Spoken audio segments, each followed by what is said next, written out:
காசாவை முழுமையாக ஆக்கிரமிப்பதற்குரிய திட்டத்திற்கு இஸ்ரேலுடைய அமைச்சரவை இன்றைக்கு அனுமதி கொடுத்திருக்கிறது. பெஞ்சமின் நெதன்யாகு இஸ்ரேலுடைய பிரதமர் இன்றைய தினம் ஒரு அறிவிப்பை விடுத்திருக்கிறார். அந்த அறிவிப்பை இன்றைக்கு அல் ஜசீரா வெளியிட்டிருக்கிறார். அதில் அவர் என்ன சொல்றாருன்னு சொன்னா, இதுவரை நாங்கள் காசாவில் மேற்கொண்டு வந்த ராணுவ நடவடிக்கைகள் மொத்தமாக தோல்வி அடைந்திருக்கிறது என்கிறார். வெக்கம் கெட்டதனமாக இத்தனை நாட்களாக இதைத்தான் 600 நாட்களுக்கு மேல நம்மளே சொல்லி வர்றோம்.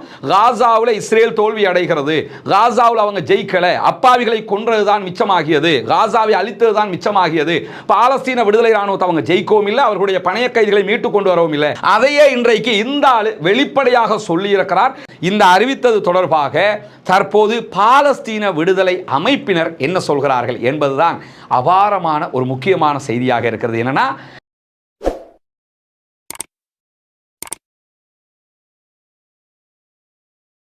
அஸ்ஸலாமு அலைக்கும் வரஹ்மத்துல்லாஹி வபரகாத்துஹு. அன்பிற்கினிய சகோதர சகோதரிகளை நம் அனைவர் மீதும் ஏக இறைவனுடைய அமைதியும் கருணையும் உண்டாகட்டுமாக என்கிற உயரிய பிரார்த்தனைகளோடு, பாலஸ்தீனத்தினுடைய காசா பகுதிகளில் இஸ்ரேலிய ஆக்கிரமிப்பு ராணுவம் நடத்தி வரக்கூடிய ஆக்கிரமிப்பு தாக்குதல்கள் 672வது நாளாகவும் இன்றும் தொடர்ந்து வரக்கூடிய நிலையில் அங்கு என்ன நடக்கிறது, காசாவை சுற்றி சர்வதேச நிலப்பரப்பில் என்னவெல்லாம் நடக்கிறது என்கிற செய்திகளைத்தான் இன்றைக்கும் நாம் பார்க்க இருக்கிறோம். தொடர்ந்து ஒரு 1 வீக்காக நம்ம பேசுபொருளாக மாறி இருக்கக்கூடிய ஒரு செய்தி தான், காசாவை முழுவதுமாக மீண்டும் ஆக்கிரமிப்பதற்கு இஸ்ரேல் தயாராகி வருகிறது என்கிற செய்திகள். இந்த செய்திகள் தற்போது யதார்த்தமான ஒரு நிலைக்கு மாறி இருக்கிறது. குறிப்பாக பெஞ்சமின் நெதன்யாகு இஸ்ரேலுடைய பிரதமர் இன்றைய தினம் ஒரு அறிவிப்பை விடுத்திருக்கிறார். அந்த அறிவிப்பை இன்றைக்கு அல் ஜசீரா வெளியிட்டிருக்கிறார். அதில் அவர் என்ன சொல்றாருன்னு சொன்னா, இதுவரை நாங்கள் காசாவில் மேற்கொண்டு வந்த ராணுவ நடவடிக்கைகள் மொத்தமாக தோல்வி அடைந்திருக்கிறது என்கிறார். வெக்கம் கெட்டதனமாக இத்தனை நாட்களாக இதைத்தான் 600 நாட்களுக்கு மேல நம்மளே சொல்லி வர்றோம். காசாவில் இஸ்ரேல் தோல்வி அடைகிறது, காசாவில் அவங்க ஜெயிக்கல, அப்பாவிகளை கொன்றதுதான் மிச்சமாகியது, காசாவை அழித்ததுதான் மிச்சமாகியது, பாலஸ்தீன விடுதலை ராணுவத்தை அவங்க ஜெயிக்கவும் இல்லை, அவர்களுடைய பணைய கைதிகளை மீட்டு கொண்டு வரவும் இல்லை. அதையே இன்றைக்கு இந்த ஆளு வெளிப்படையாக சொல்லி இருக்கிறார். இஸ்ரேலுடைய ஹீப்ரு மொழி ஊடகங்களாக இருந்தாலும் சரி, அல் ஜசீரா உள்ளிட்ட அரபு ஊடகங்கள், ஆங்கில ஊடகங்கள் எல்லாவற்றிலும் இன்றைக்கு அது ஒரு முக்கியமான செய்தியாக மாறி இருக்கிறது. அவர் சொல்லும் போது என்ன சொல்றாரு கேட்டா, கூடுதலாக காசாவில் நாம் இதுவரை செய்து வந்த அத்தனை நடவடிக்கைகளும் படுதோல்வி அடைந்திருக்கிறது. கடத்தப்பட்ட இஸ்ரேலுடைய மக்களை மீட்டு கொண்டு வருவதற்கு அது எந்த வகையிலும் உதவவில்லை. நம்ம பணைய கைதிகளை மீட்க முடியாம போயிடுச்சு, நம்முடைய யுத்தங்கள் அதற்கு உதவவில்லை. பாலஸ்தீன விடுதலை அமைப்பை நாங்கள் தோற்கடிக்க விரும்புகிறோம், அதை அங்கு நிலைநிறுத்த விரும்பவில்லை. எங்களுடைய எண்ணம் என்னன்னு கேட்டா, பாலஸ்தீன விடுதலை அமைப்பை மொத்தமாக அழிக்கணும், ஆனால் இதுவரைக்கும் அழிக்க முடியல, அதனால மீண்டும் அதை அழிக்கிறதுக்கு நாங்கள் ட்ரை பண்ண போறோம் சொல்லிட்டு இன்றைக்கு இந்த செய்தியை வெளியிட்டிருக்கக்கூடிய ஹீப்ரு மொழி ஊடகமாக இருக்கக்கூடிய எடியோத் அஹ்ரோனோத் என்ன சொல்லுதுன்னு கேட்டா, கிதியோன் காப்ஸ் என்கிற பெயர்ல இஸ்ரேல் 22 மாதங்களாக காசாவுக்குள் நடத்தி வரக்கூடிய தாக்குதல்கள் அதனுடைய இலக்குகளை அடையவில்லை என்று சொல்லி பாதுகாப்பு அமைச்சரவையில் இருக்கக்கூடிய அத்தனை அமைச்சர்களும் பகிரங்கமாக ஒப்புக்கொண்டிருக்காங்க. மொத்தத்தில் நெதன்யாகுடைய கேபினட் அத்தனையுமே நாங்க செஞ்ச யுத்தம் படுதோல்வி என்பதை பகிரங்கமாக ஒத்துக்கொண்டிருக்கிறார்கள் என்கிற செய்திகள் இன்றைக்கு வெளியாகி இருக்கிறது. அதே நேரத்தில் காசாவை முழுமையாக ஆக்கிரமிப்பதற்குரிய திட்டத்திற்கு இஸ்ரேலுடைய அமைச்சரவை இன்றைக்கு அனுமதி கொடுத்திருக்கிறது. மொத்தமாக ராணுவத்தை ஃபுல்லா இறக்கி மீண்டும் நாங்கள் ஆக்கிரமிக்க போறோம். அக்டோபர் 7, 2023 தாக்குதலுக்கு பிறகு இஸ்ரேல் இதைத்தான் பண்ணாங்க. மொத்தமாக ஆக்கிரமிப்பதற்கு லட்சக்கணக்கான ராணுவத்தை களமிறக்கினாங்க. வான்படை, கடல் படை என்று எல்லா படைகளும் களமிறக்கப்பட்டது. ஆனா இதுவரைக்கும் ஜெயிக்க முடியல. மீண்டும் என்ன பண்றாங்கன்னு கேட்டா, ஒட்டுமொத்தமா ஒரு முறை இறக்கிடுவோம், இறக்கி இன்னொரு ட்ரை பண்ணுவோம் சொல்லி இன்றைக்கு மீண்டும் ஒட்டுமொத்தமாக காசாவை ஆக்கிரமிக்கிற திட்டத்திற்கு அமைச்சரவை அங்கீகாரம் கொடுத்திருக்கிறது. வெள்ளிக்கிழமை அதிகாலையிலேயே இந்த ஒப்புதல் வழங்கப்பட்டதாக இஸ்ரேலுடைய ஊடகங்கள் கருத்து வெளியிட்டிருக்கக்கூடிய நேரத்தில் 10 மணி நேரம் இது தொடர்பான கூட்டம் நடைபெற்றிருக்கிற அமைச்சரவை கூட்டம். இதில் ராணுவ தளபதி உள்ளிட்ட பல பேரும் கலந்து கொண்டிருக்கிறார்கள். அதே நேரத்தில் முழு அளவிலான படையெடுப்பு திட்டத்திற்கு ஒப்புதல் அளிக்கப்பட்டிருக்கக்கூடிய இந்த செய்திக்கு அமெரிக்கா ஆதரவு வழங்கவில்லை. எங்களுக்கு நாங்கள் ஒன்றும் பேச மாட்டோம், நீங்க விரும்பினதை செய்யுங்க என்று சொல்லியிருக்கிறாங்களா. ஆதரவு வழங்கலைன்னா இதுதான், நாங்கள் எதுவும் பேச மாட்டோம், நீங்கள் எத்தனை பேரை கொண்டாலும் எங்களுக்கு பிரச்சனை இல்லைன்னு சொல்லியிருக்கிறாங்க என்கிற நிலையில் அக்டோபர் 7ஆம் தேதிக்கு முன்பதாக காசா சிட்டியில் இருந்து அனைத்து பொதுமக்களையும் வெளியேற்றுவது தான் அவர்களுடைய நோக்கம் என்று சொல்லப்படுகிறது. மொத்த காசாவை ஆக்கிரமிக்க போறோம்னா அவங்க ஃபர்ஸ்ட் எதை டார்கெட் பண்றாங்கன்னா சிட்டி, காசா சிட்டியை தான் டார்கெட் பண்றாங்க.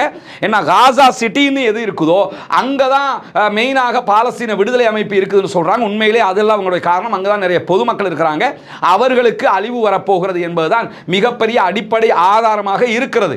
ஆனால் நாங்கள் பொதுமக்களை தாக்கல, நாங்கள் ராணுவத்தோடு தான் சண்டையிட போறோம் தான் உள்ள வருவாங்க.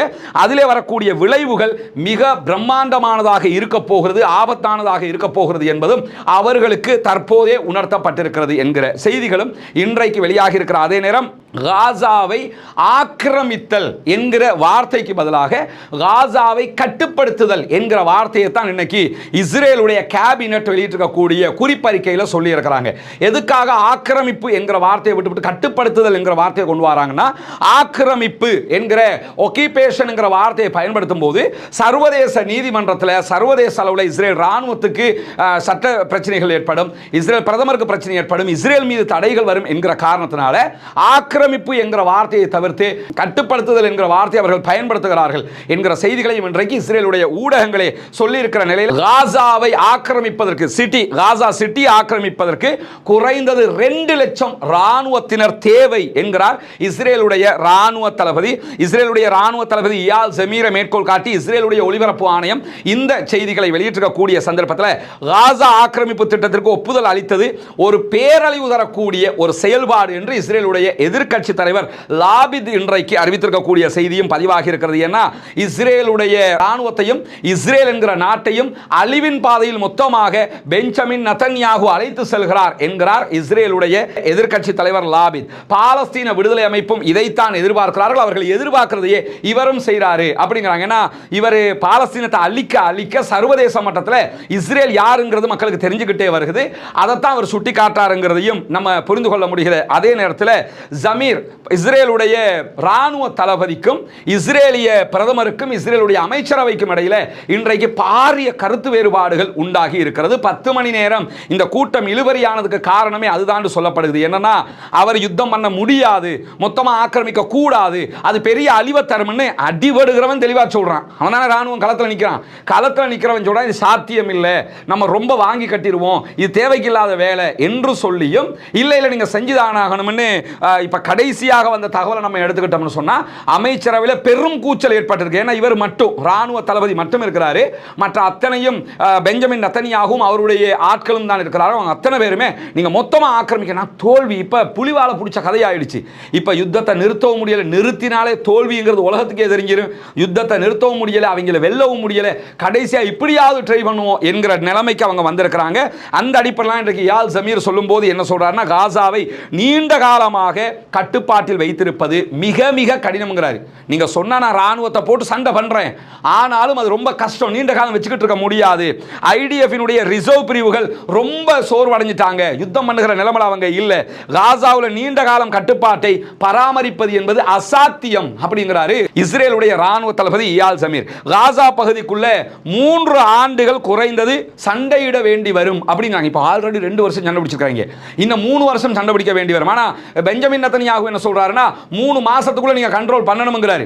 அவங்க என்ன சொல்றாங்கன்னா 3 மாசத்துக்குள்ள நாங்க கண்ட்ரோல் பண்ணினாலும் குறைஞ்சது 3 வருஷம் சண்டை பிடிக்க வேண்டி வரும். அதுக்கு யார் செலவழிப்பா, அதுக்கு யார் சண்டை போடுவா, எல்லாத்துக்கும் மேல ராணுவம் கிடையாது, நமக்கு சண்டை போட மாட்டேங்கிறாங்க, அப்ப என்ன பண்றது அப்படின்னு சொல்லிட்டு ராணுவ ஆட்சியை வேற விதிக்கணும்ங்கறீங்க. காசாவுக்குள்ள என்னத்த ஆட்சியை விதிச்சாலும் பங்கருக்குள்ள இருக்கிறவன் வெளியே வந்து அடிப்பாயா, அப்ப என்ன பண்றது என்று சொல்லி அவர் கேட்டிருக்க கூடிய நிலையில அவர்களுடைய விமானப்படை கடற்படை தளபதிகள் எல்லோருமே இஸ்ரேலுடைய அரசாங்கத்துக்கு சொன்னதாகவும் ஆனால் அவர்கள் ஏற்றுக்கொள்ள மறுத்ததாகவும் இன்றைக்கு அமைச்சரவை முடிவுகள் தொடர்பாக இஸ்ரேலி ஹயோம் வெளியிட்டிருக்கக்கூடிய செய்திகளை வெளியாகி இருக்கிற அதே நேரத்தில் மிகப்பெரிய பதட்டம் இன்றைய அமைச்சரவை கூட்டத்தில் ஏற்பட்டிருக்கிறது.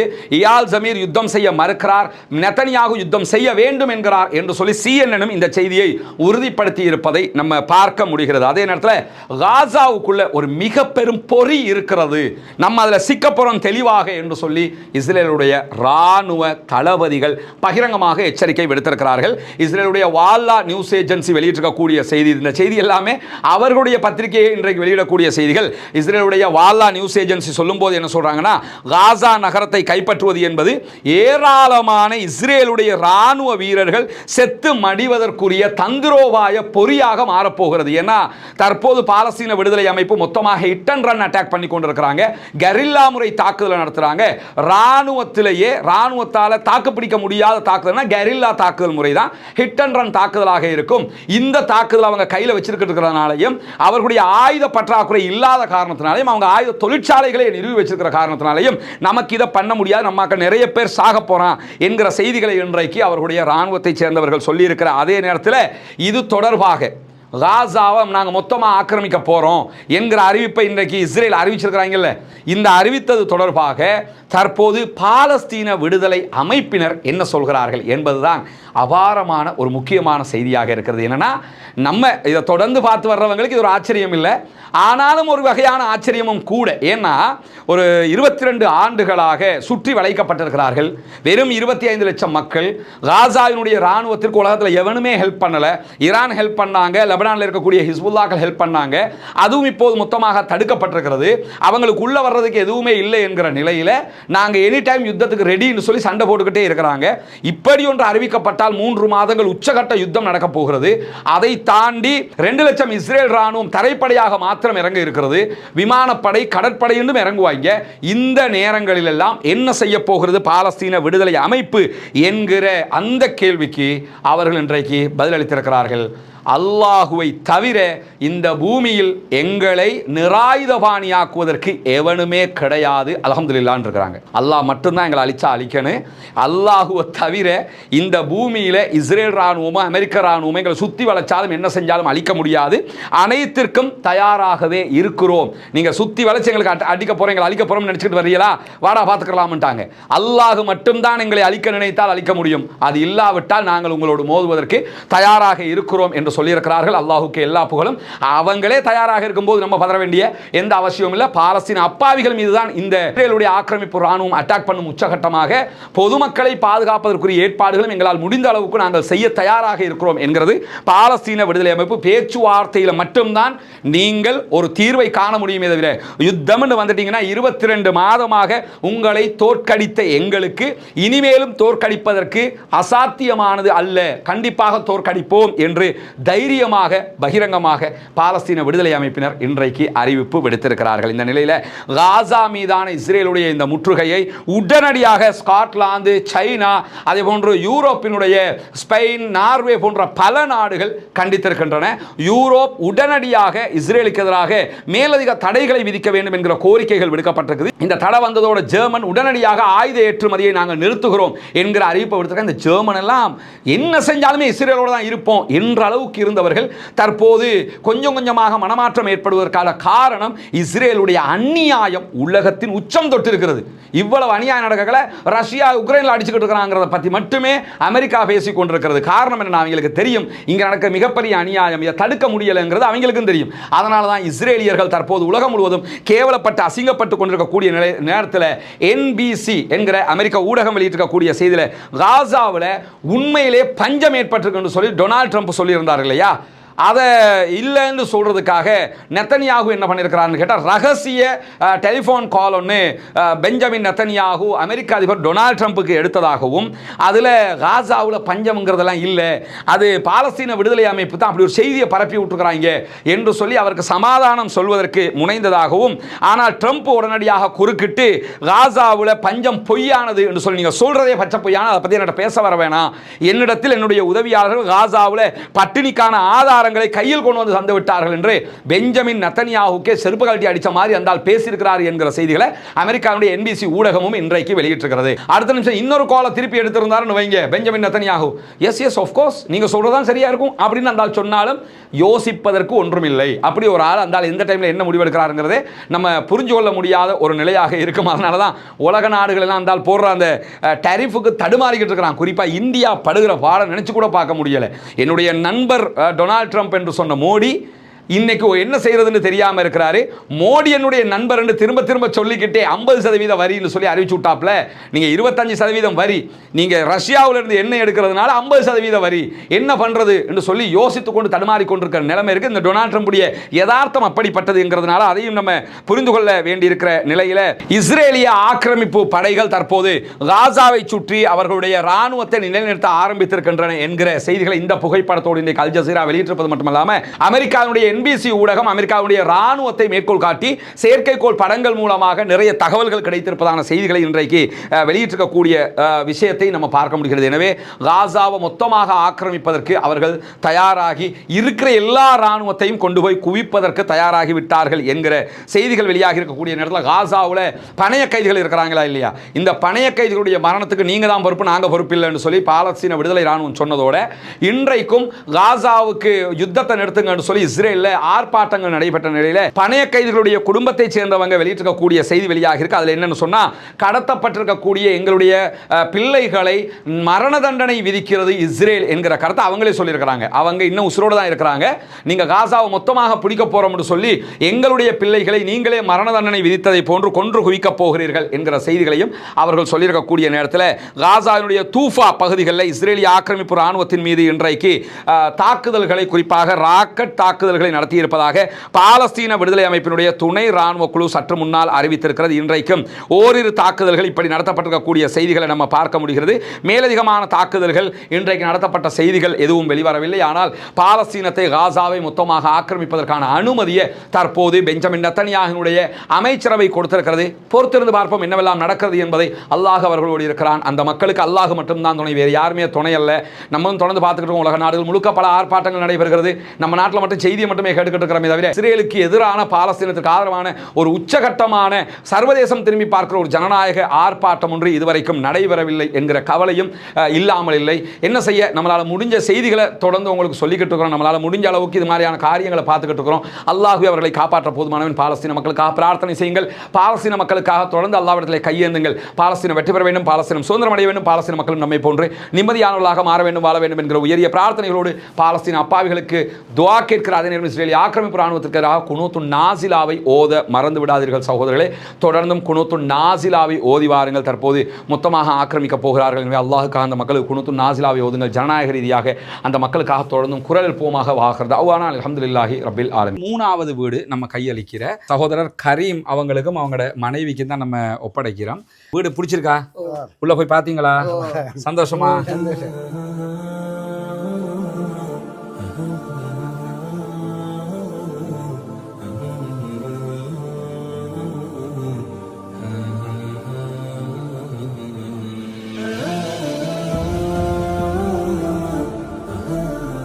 அன்பிற்கினிய சகோதர சகோதரிகளே, அஸ்ஸலாமு அலைக்கும் வரஹ்மத்துல்லாஹி வபரகாத்து. உங்களுக்கு தெரியும், பொத்துவில் பகுதிகளில் நம்ம ஒரு இஸ்லாத்தை ஏற்றுக்கொண்ட அதே நேரத்தில் ஏழை சகோதர சகோதரிகளுக்காக ஒரு 14 வீடுகளை அமைக்கிற திட்டங்களை செஞ்சு வர்றோம். அதில் 5 வீடுகள் அல்ஹம்துலில்லாஹ் டோட்டல் கம்ப்ளீட்டடாக முடிச்சிருக்கிறோம். அந்த வீடுகளை ஒப்படைக்கிற வேலைகளை தான் இன்றைக்கி செஞ்சுக்கிட்டு இருக்கிறோம்.